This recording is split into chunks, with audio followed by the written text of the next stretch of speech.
In 1886, Carl Benz patented his Motorwagen, and the gas-powered engine took to the public roads.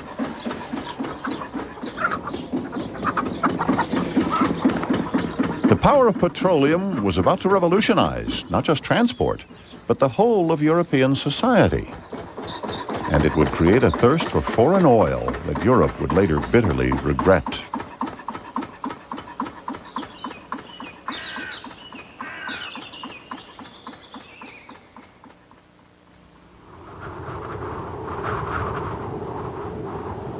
At the end of the last century, European civilization dominated the world. It was a remarkable achievement, but then Europe itself is unique. Its complex geological history had left a legacy not just of great mountain ranges like the Alps, but a bounty of natural resources that has allowed European society to develop from the Stone Age to the Industrial Revolution and beyond. These mountains were raised as coal fields were born in the swamps below them. Millions of years later, much of the continent lay beneath warm, shallow seas, and there formed the fuel on which we depend so much in the 20th century: oil.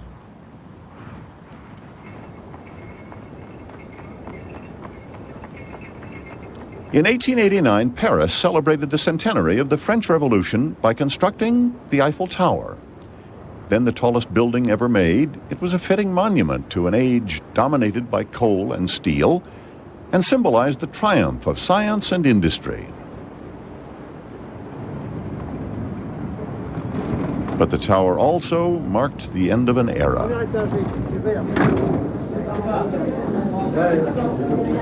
The rich and famous who banqueted at the tower's inauguration belonged to a France that had prospered on its own resources.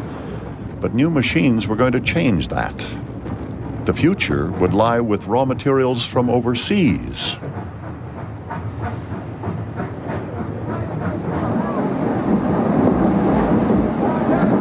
It was still the railway age. In fact, the old agricultural societies had already been changed more by coal and steam than by the French Revolution itself.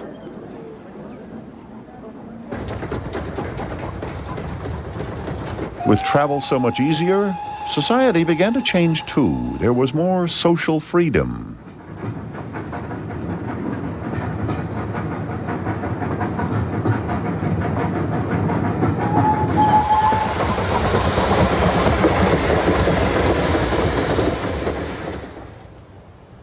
The European nations that had grown rich and powerful had done so on the power of their coal fields. Britain, France, Belgium, Germany, Austria-Hungary, and Russia had been favored by Europe's geological past. Other countries were not so lucky. Yet despite steam-driven industry and railways, even the most developed countries still relied on horsepower. Steam engines were heavy, dirty, and impractical for small vehicles, even for carrying heavy loads.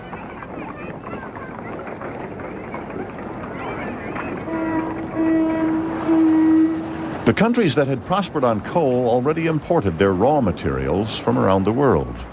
Cotton from the United States and Egypt had built the fortunes of British and French mill owners.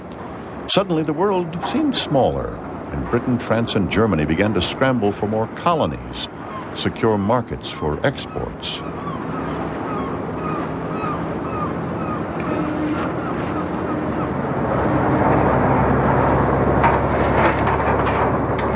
Coal was killing the sailing ship, and among the first fleets to be converted to steam power were the navies.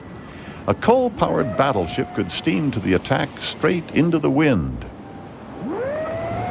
The problem with overseas trade was that it had to be defended.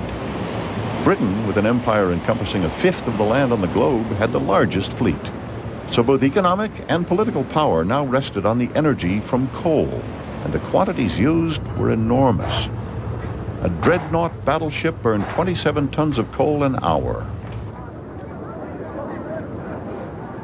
Coaling the fleet was time-consuming, exhausting, and filthy, and the entire ship's company had to take part. Sacks had to be filled in the collier's hold and then swung aboard the battleship.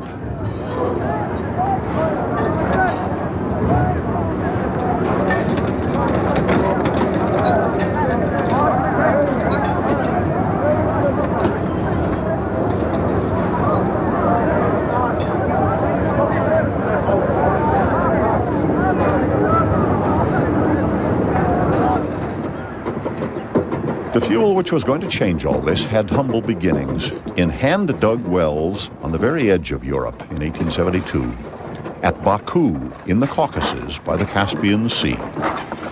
It was mineral oil, petroleum.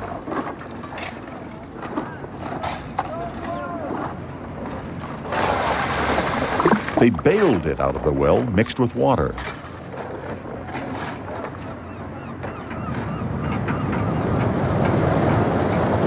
Then drilling rigs were imported from America, and the gushers began to fountain wealth.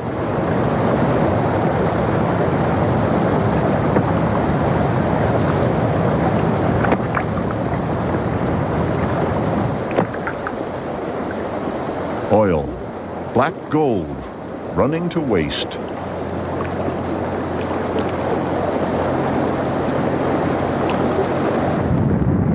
The secrets of drilling and refining crude oil were discovered just in time. Throughout Europe, and indeed the world, there was a massive demand for oil for lamps. 11 million lamps were filled every night in England and Wales alone. Mostly they burned whale oil. And as the whales were being hunted to extinction, the price of lamp oil was going up. But paraffin, distilled from mineral oil, would burn with just as bright a flame. When mass-produced cheap lamps were sold, demand for paraffin increased still more, so production boomed at Baku. One of the Baku wells could produce 1 million gallons a day, and the Russian owners earned riches beyond men's dreams. It turned their heads. One built a gold-plated palace, another a palace like a pack of cards, while some workers were paid in bread and water. At first, 2/3 of the oil was unusable and was burnt off, including gasoline, which was thought a dangerous waste product. That thought would change. The 20th century began with science, the arts, and architecture all advancing into new realms. But it was the energy of oil, replacing both horses and coal, which would become the power that changed the social and political face of Europe. Once gasoline was used, oil wells became even more profitable, and British businessmen were keen to have a stake. But oil is far scarcer than coal, and little oil had been found in Europe. So they began to look for it abroad.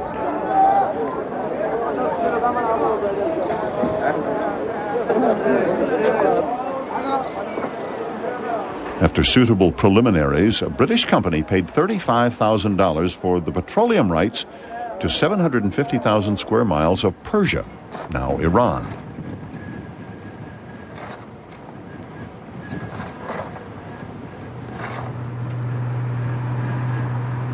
After 3 years of building expensive roads through the mountains and drilling wells that were always dry, it seemed like a bad bargain. The Anglo-Persian Oil Company had actually decided to cut their losses and give up, when at last they struck oil in 1908. This was how they tested the flow from a well. First the gas,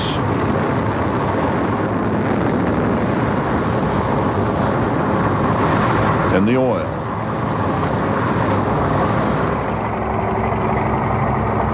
But that was just the beginning. Now a pipeline had to be laid to the nearest harbor. Not easy in remote mountains.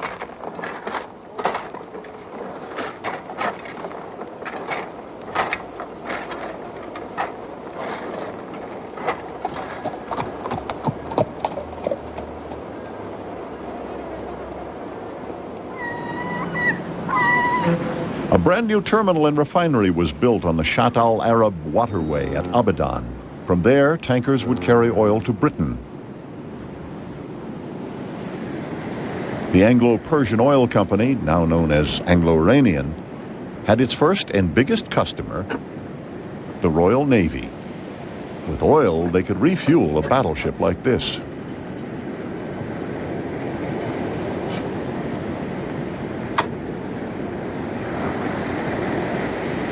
Oil also brought more firepower. Because it was lighter than coal, the guns carried could be heavier. The Queen Elizabeth-class battleships were the first to have 15-inch guns, which could fire a shell weighing a ton. Warships could be faster, their range increased, and they could even refuel at sea. But it was not only at sea that oil was going to change weapons and the conduct of war.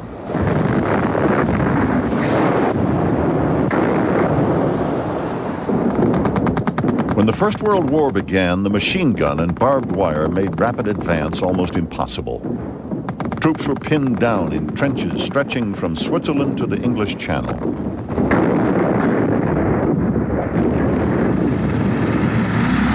But gasoline allowed war to take to the air.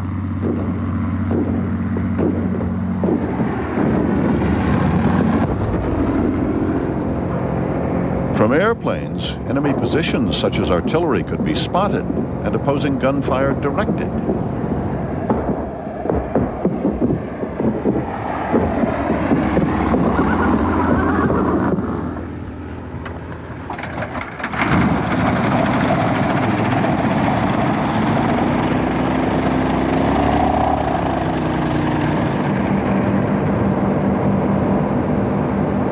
By 1917, there were thousands of aircraft in the sky. But aerial warfare had become a kind of motorized dueling, with swarms of fighters trying to shoot each other down.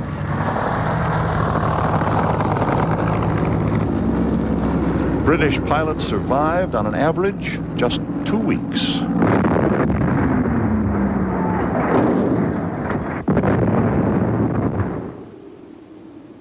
Artillery still dominated warfare on the ground, and the supplying of shells and other munitions was still dependent on horses. So many horses were killed, there was a shortage, while the shelling converted the ground to a quagmire and transport on causeways was an easy target. But again, all this would be made a thing of the past by the gasoline engine.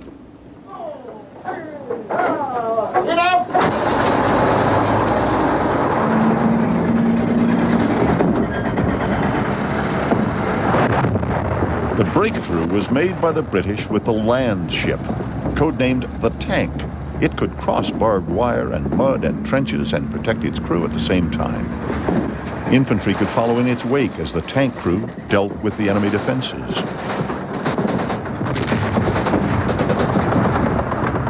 In 1918, after tanks broke through the German lines at Amiens, the Germans admitted defeat by General Tank.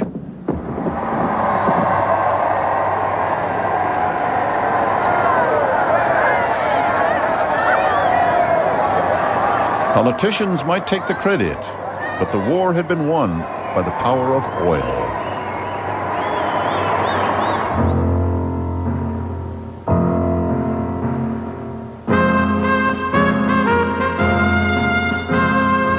Meanwhile, the Russian Revolution of October 1917 had cut off Europe's major oil supplies.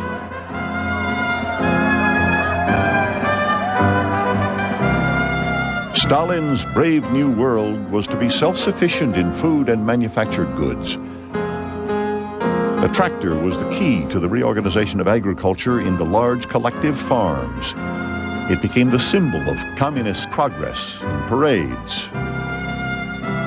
Mechanization should have meant more food, but forced collectivization of farms was both brutal and inefficient, and 7 million peasant farmers starved to death.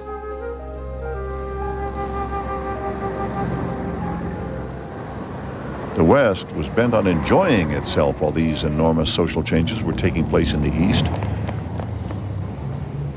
The war to end all wars was over, and in its wake were hopes of building a modern liberal society based on new social ideas as well as new materials and inventions.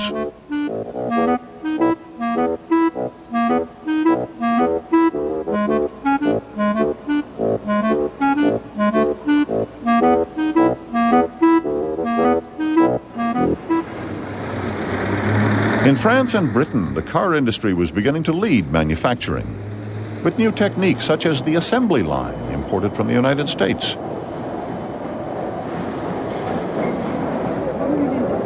Germany, though, faced crises. Forced to pay huge reparations for the war, the government printed more and more money, causing hyperinflation. Salaries were paid in sackloads of notes. The savings of the middle class were destroyed. As Americans were living through the years of the Great Depression, families of laid-off workers in Germany were reduced to scavenging for coal, for heat and cooking on the scrap heaps of the Ruhr. German industrial production was cut by half.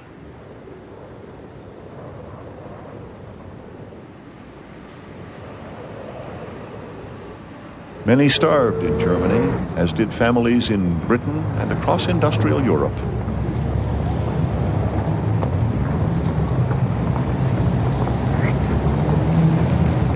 People looked for strong leadership, and in Germany, the Nazis were elected to power in 1933. Hitler had been swept to power on promises of bread and work, and much publicity was given to huge construction programs, projects like the People's Car, the Volkswagen.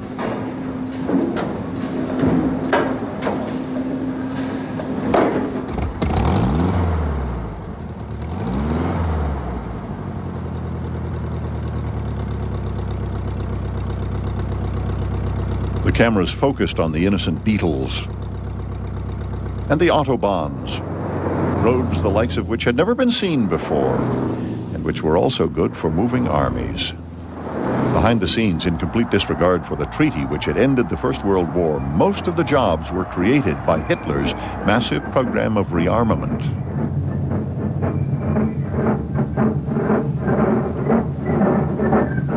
On Hitler's 50th birthday, he staged a great parade for his new army.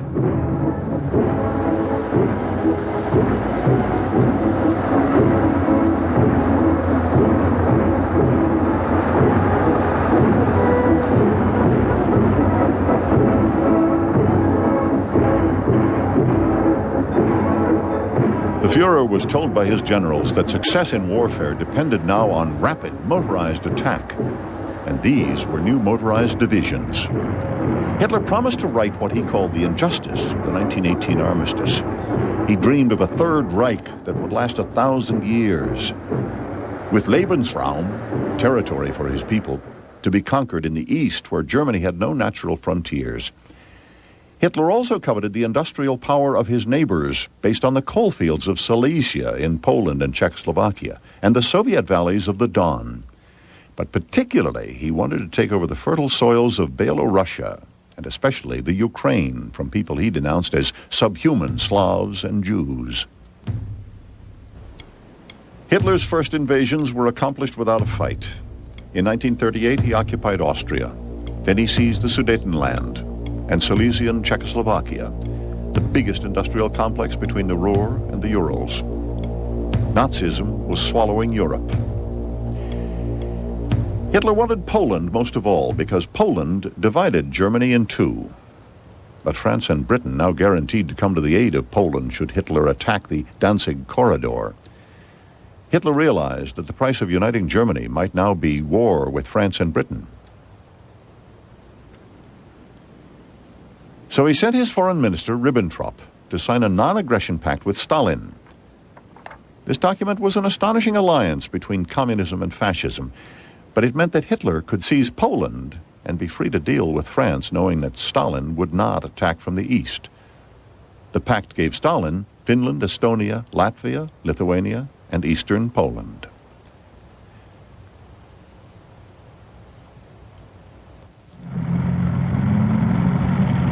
Hitler's war machine was ready.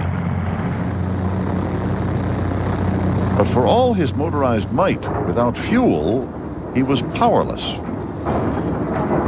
6 years before, the Nazis had started to build huge chemical plants to synthesize gasoline from the fuel they did have, coal. Hitler had also secured trade agreements for oil with Romania and the Soviet Union. So the Nazi attack on Poland began, and on the 1st of September 1939, Britain and France were at war with Germany. Dive bombing by the new Air Force, the Luftwaffe, took the place of an artillery attack.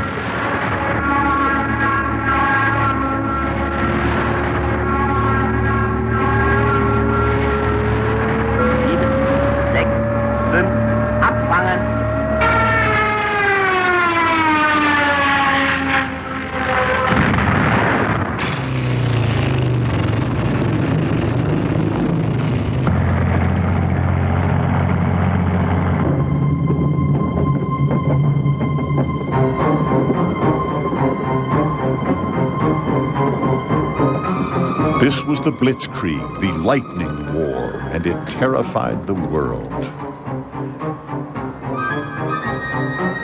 After the conquest of Poland in a week, the Nazis invaded Denmark, Norway. Holland and Belgium fell, and Paris. France was taken in just 6 weeks.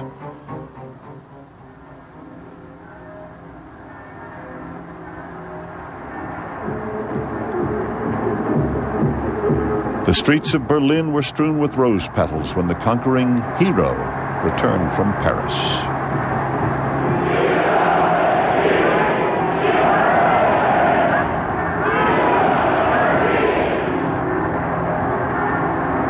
The church bells rang for victory, but how many of these deluded people would live to see peace? Hitler had gained his Third Reich, and it was not only the Germans who thought the war was over. Britain fought on against the Nazis alone, while German aircraft, having suffered their first defeat in the Battle of Britain to control British airspace, tried to destroy the ships carrying supplies of food and war materials to Britain from her dominions and North America. The Battle of the Atlantic had begun. For warfare, one resource more than any other was now vital: oil. Britain had learned that sending ships in convoys was the best defense against German submarines. These U-boats had to use diesel engines on the surface to charge the batteries that propelled them underwater, and on the surface, they were more vulnerable.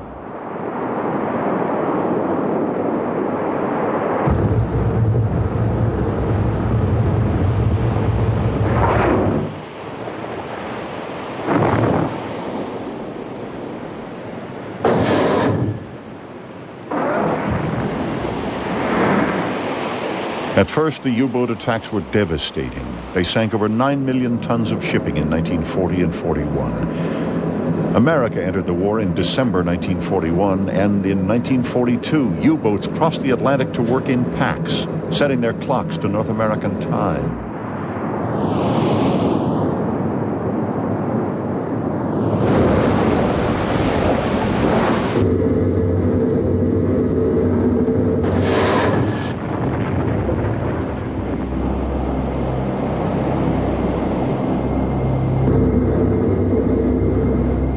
The end of an oil tanker.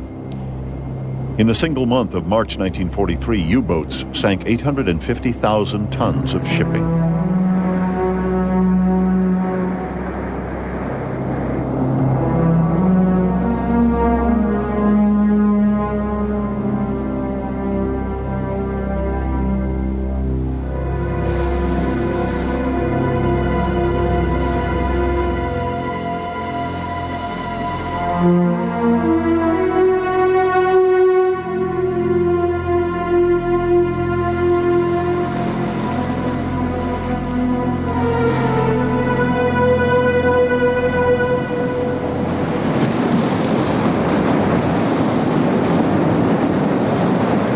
But as sonar by destroyers improved and the range of reconnaissance aircraft was extended, the U-boats were located.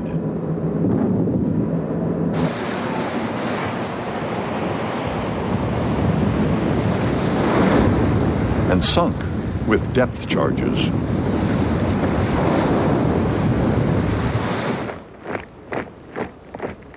Britain had already sent troops to the Middle East to protect her oil interests there.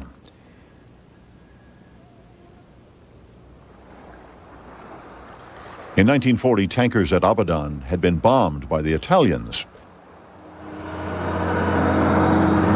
The Italians, siding with the Nazis, also attacked British-held Egypt to try to seize the Suez Canal, another artery for Britain's oil.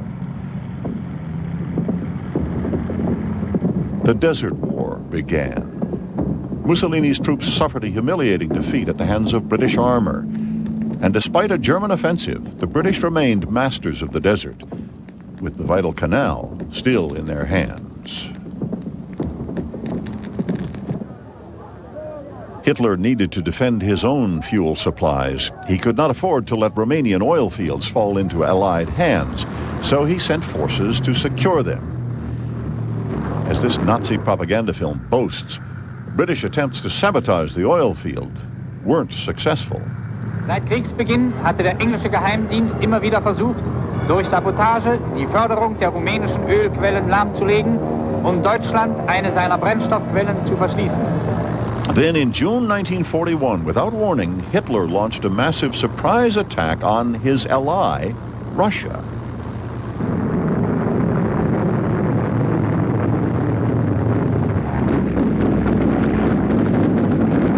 The Soviet Air Force was destroyed on the ground.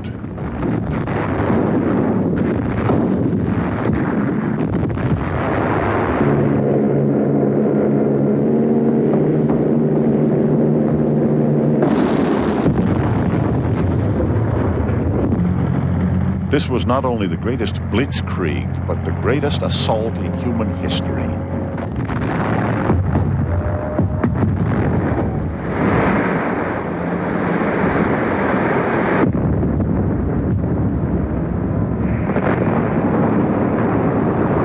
Three and a half million German troops attacked on a front stretching from the Black Sea to the Baltic.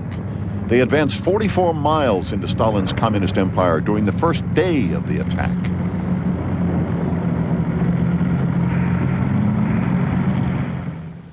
This was the moment Hitler had been waiting for, the fight for Lebensraum. The Northern Army Group made for Leningrad. The center, two-pronged advance headed for Moscow, but was held back from attacking the city to assist the southern armies that were to take Kiev, the capital of the fertile Ukraine. Then press on to capture the industrial region of the Don and the ports of the Black Sea coast. The Soviet Union was losing its industry, its ability to make weapons, and Stalin was further threatened as the Nazis pressed on towards Baku, his main source of oil.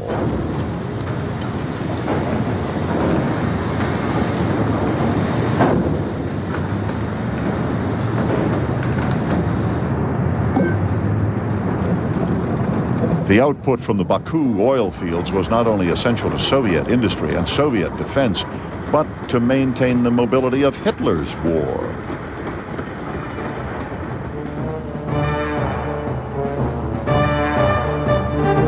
A Soviet view of Hitler's greed for Baku.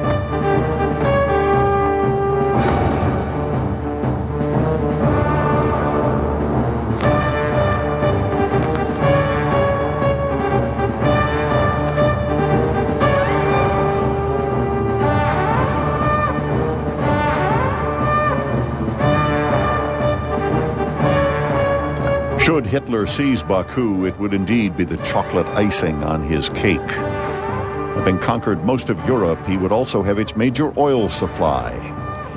But he now took personal command of the campaign and made an historically fatal mistake. Instead of allowing his army to press on to Baku, he insisted it first capture Stalingrad to make a German frontier along the river Volga.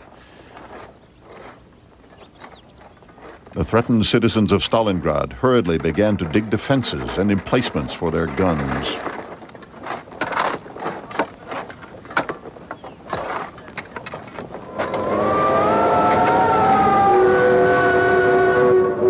On the 23rd of August, 1942, the attack began, once again with an air raid. The Luftwaffe still had control of the Russian skies.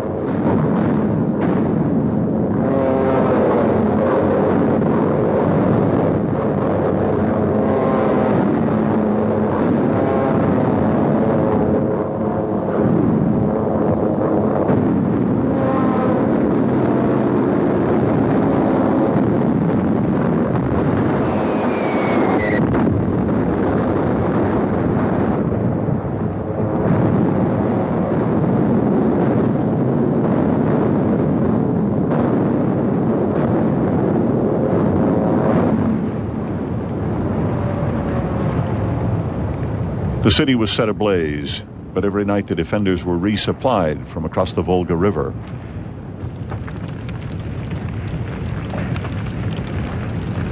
Of 500,000 inhabitants, over 40,000 were killed in this first aerial bombardment.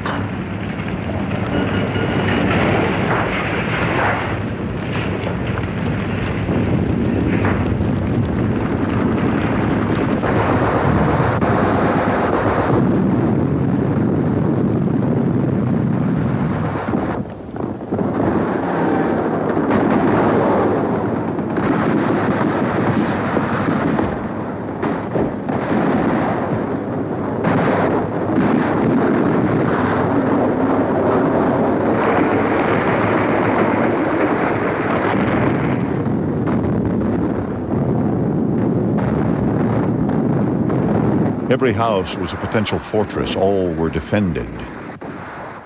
Hitler's mechanized warfare ground to a halt.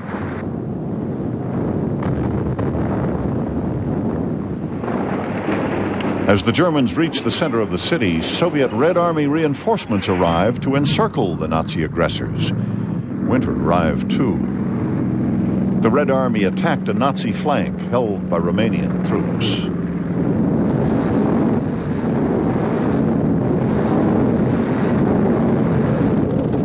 Then the Soviet cavalry broke through.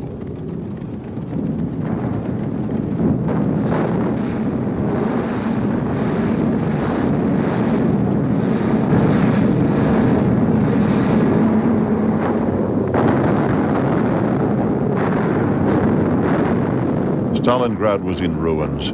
The street fighting had gone on for 100 days. Not only was the German army surrounded, they were desperately short of supplies, ammunition, food, fuel. At the end of January 1943, Soviet tanks rolled into the center and the red flag was raised on building after building. The Germans surrendered. Stalin's troops had won back the city that bore his name at dreadful cost.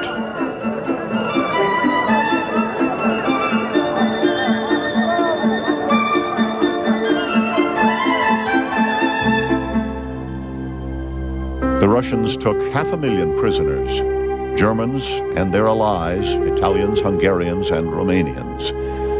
Of these wretched men, 8 out of 10 would die from starvation and cold within 3 months. Napoleon failed to take Moscow. Hitler failed too. But his defeat at Stalingrad was the true turning point of the war. The Nazis were soon in retreat. By now, the United States, with its immense industrial might, had joined the war. Allied bombing was concentrating on German factories and mines in the Ruhr, on bridges and railways, and on the plants making gasoline. Nightly, in the glare of burning oil and the bombed communications essential to its transportation, the Nazi leaders see the specter they dread most. Panzers and Luftwaffe alike stalled and impotent for lack of fuel.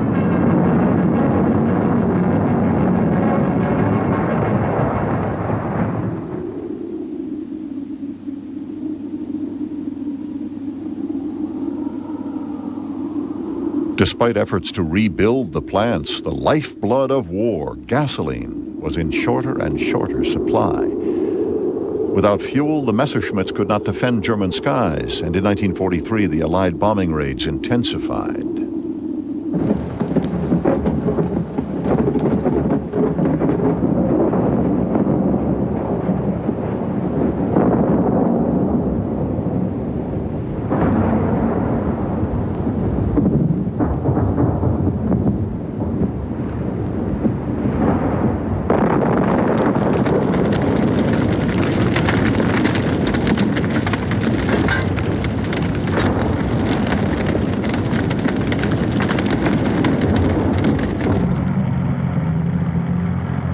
By mid-1944, the United States had made enough tanks to allow the Normandy invasion, led by an American general, Dwight Eisenhower.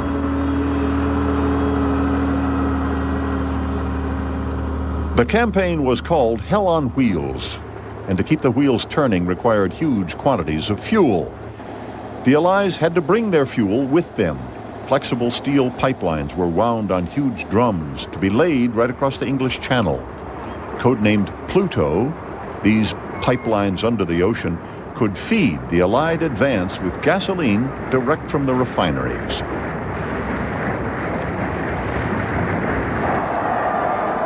It was American oil, dollars, and machinery that hastened the liberation of Paris.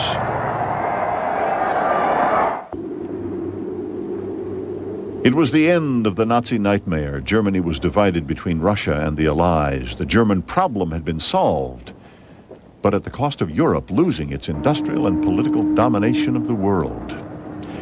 In war, oil had been the critical resource. In peace, coal was still king. 90% of the energy used to power Europe still came from burning coal. 4/5 of that was being imported from America. This post-war crisis, the energy gap, was caused by bombing and the lack of investment in coal mines. It was deemed a priority to rebuild coal output.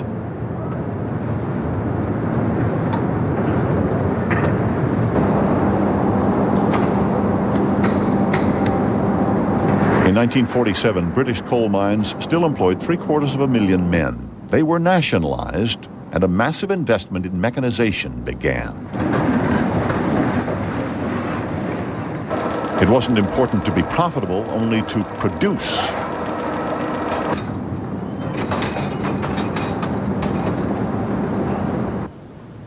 The German Ruhr, where half of Europe's coal was still mined, was still under Allied occupation.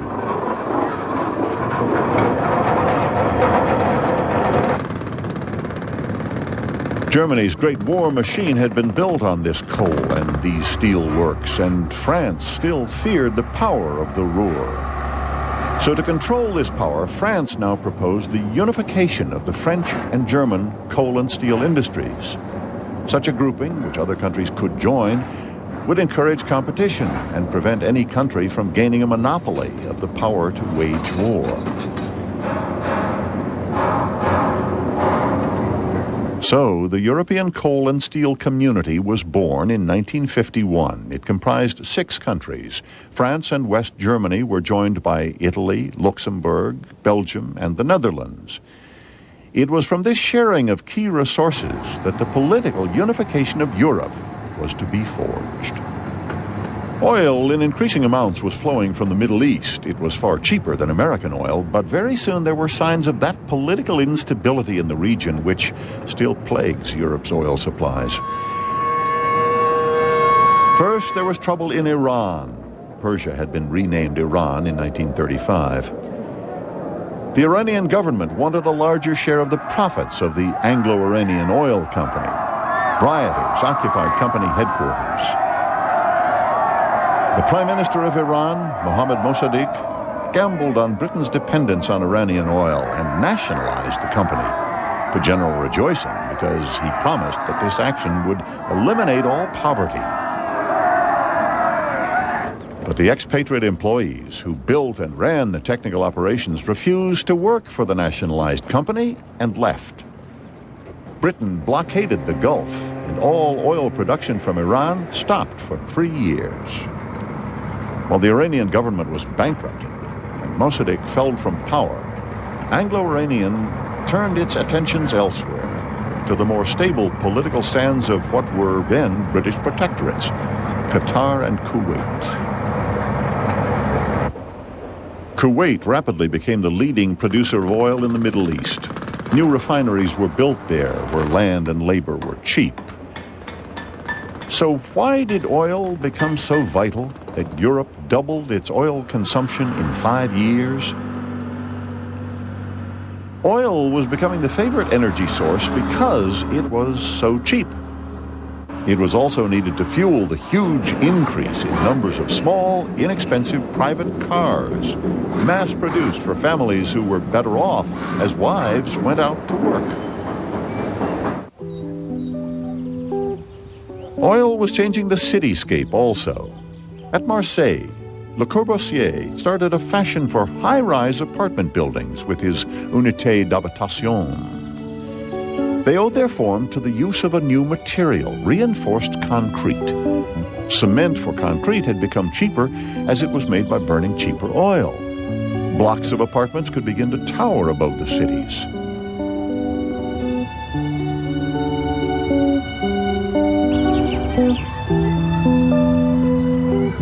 A new generation was coming to depend more and more on cheap oil. But it was to be a costly addiction. Overnight, the Suez Canal was nationalized by Egypt's President Nasser. In 1956, British and French paratroops together invaded the canal zone to get it back, while Israel invaded the Sinai Peninsula. British troops had been defending the canal zone since the Second World War and had only left Egypt 4 months earlier. Now they were back and shooting at the Egyptians. Suez was vital to Britain, both as a trade link to India and for the 69 million tons of oil which passed through the canal by tanker every year from the Gulf. Now the canal was blocked, and worse still, the United States opposed the Anglo-French attack because the United States was worried that Egypt would be forced into the communist camp of the Soviet Union. The troops were withdrawn, Britain and France humiliated, and to add insult to injury, the gas pumps ran dry. The strategic importance of oil became all too obvious. Gas was rationed across Europe. British drivers found to their horror they could only drive 200 miles a month.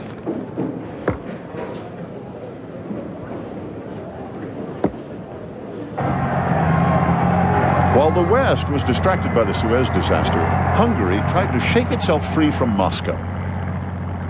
Storming the offices of the secret police, destroying their files and communist symbols, Hungarians arrested hardline communist officials and announced that they were leaving the Warsaw Pact, the East European alliance.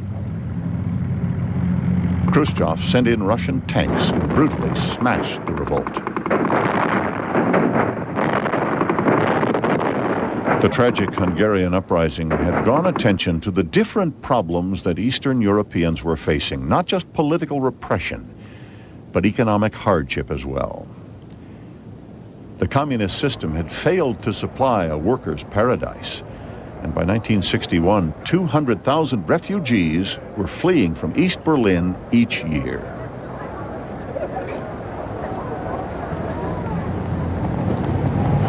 In August of that year, East German soldiers cut off the flood with barbed wire and began to build the Berlin Wall.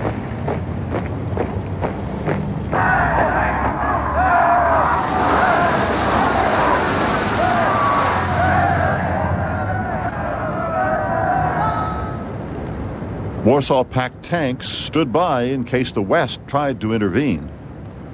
The deepening division of Europe by the Cold War had come to this, a real Iron Curtain.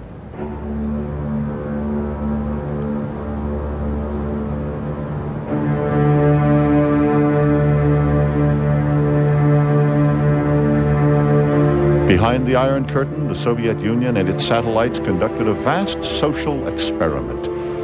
Endowed by nature with their own huge wealth of minerals and fuels, the communist governments planned their economic growth centrally, politically, and on self-sufficiency. Western Europe was to look outwards to trade in the competitive markets of the free world. The Soviet dream of planned prosperity in a society of equals became a nightmare. It stifled individual inventiveness and ambition, the human resources which throughout history had made use of the gifts of geology to raise Europe to greatness. Without them, the natural riches of Eastern Europe brought only halting progress, resignation, and fear.